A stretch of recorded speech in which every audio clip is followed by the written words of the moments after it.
There was a time back in the 70s when it was almost impossible to avoid seeing Burt Reynolds. But he didn't get to that level overnight. Burt toiled away as a working actor for years, landing supporting roles on TV shows like Gunsmoke and Flipper in the mid-60s before getting his own series Hawk in 1966. He then scored the lead role on another series, Dan August, in 1970. In 72, his movie career erupted after Deliverance hit theaters, and after posing nude for Cosmopolitan, his public image was given another boost. After that, it was one film after another, and one star-studded romance after another as well. He also frequently guest-hosted The Tonight Show whenever Johnny Carson was out of town. He eventually turned into a stereotype of sorts. He was a well-spoken Southern boy with a love for flashy cars and beautiful women. That's what people thought of whenever you mentioned his name, and he certainly didn't hate that reputation. Reynolds' marriage to Lonnie Anderson. The 70s and 80s were very good to Reynolds. The film roles and the money kept on flooding in. He opened up a dinner theater in Jupiter, Florida, where he lived, and started producing plays starring some of his closest Hollywood allies. The theater was a tremendous gift to the community, even though it only made money for 2 out of the 10 years it was open. At the height of his career, Reynolds was banking $10 million or more per year. And back then, $10 million was huge. It's equivalent in purchasing power to about $33 million today. Reynolds told Vanity Fair in 2015 that he'd lost more money in his lifetime than what should be possible, just because he wasn't paying attention. He lost roughly $20 million on investments he made in a couple of different restaurant chains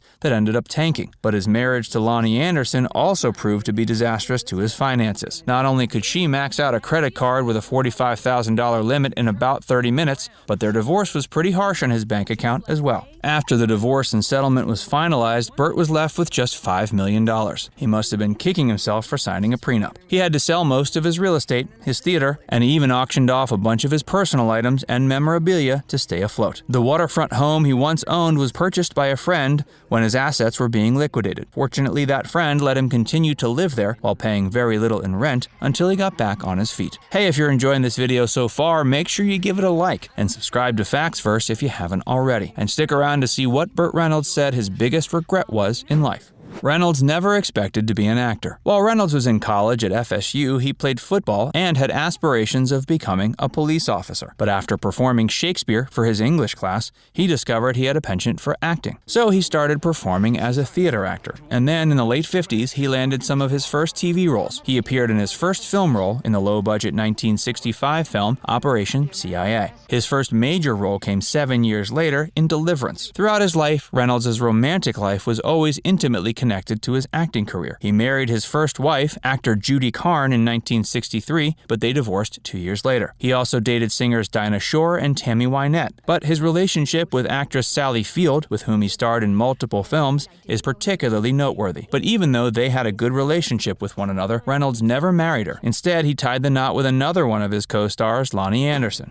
Who were Lonnie Anderson and Sally Field? Both Anderson and Field were relatively prestigious actors. Just like Reynolds, Field got her start acting on TV in the early 60s, while Anderson didn't find success until the 70s. Field and Reynolds met and started dating in 1976. They starred in 4 films together, including both Smokey and the Bandit and its sequel, as well as The End and Hooper. They called things off in 1980, but kept an on-again, off-again relationship going until 1982. Anderson and Reynolds met in 1983 while on set of the film Stroker Ace. They didn't officially start a relationship until 1988. They briefly dated and got married later that year. Their relationship was difficult at best, and Reynolds was rumored to be quite abusive. Reynolds eventually ended the marriage as well after he cheated on her with a cocktail waitress. The details of the divorce ended up getting quite messy. Burt was left with strong regrets. Reynolds has stated on multiple occasions that one of his biggest regrets was not marrying Sally Field when he had the chance. Towards the end of his life, he was quoted as saying Field was the love of his life.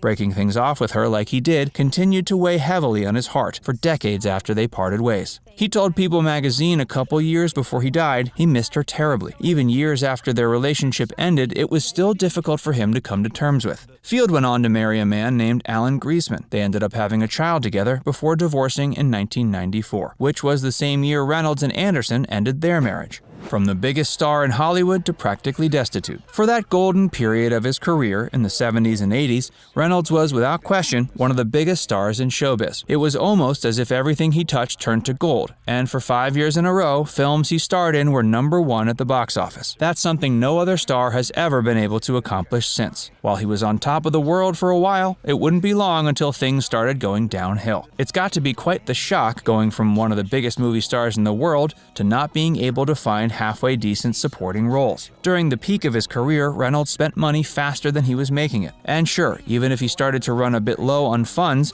he was used to just signing another contract, starring in another film, and suddenly his bank account was replenished. But once he became less of an in-demand actor, it wasn't quite as easy to keep his lavish, freewheeling lifestyle going. At one point, he jet-setted around on his private jet. He even bought himself a helicopter to take him to his jet. And there was a lot of money he invested in his properties. He owned several mansions, a ranch, and quite a bit of land. For the most part, properties can be indeed a legitimately good way to invest. But when Reynolds ran out of cash, he had to liquidate most of those assets to avoid going bankrupt. One by one, Reynolds was forced to sell off all of his fancy, nice things.